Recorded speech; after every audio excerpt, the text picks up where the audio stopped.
How to remove limit on Instagram. If you try to do something on Instagram but you cannot interact with any of the posts, that means you have been restricted by Instagram. So what you want to do is click on your profile and then head to the hamburger icon. From here you have to select settings and privacy, then scroll down until you see how other people can interact with you.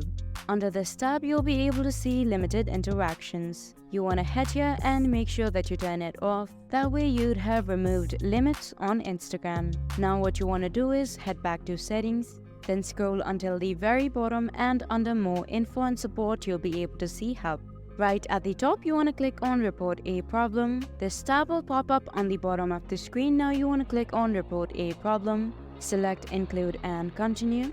Then finally you have to explain what the problem is. However, if you think that you cannot put it into words, then what you can do is you can take a screenshot of the restriction, then you can upload it from right here. After that, you want to type that you've been restricted for no reason and that you want Instagram to fix it. They should get back to you as soon as possible and the problem should be fixed. So that is how you remove limit and restrictions on Instagram. Hope I was able to help you out. Thank you for watching.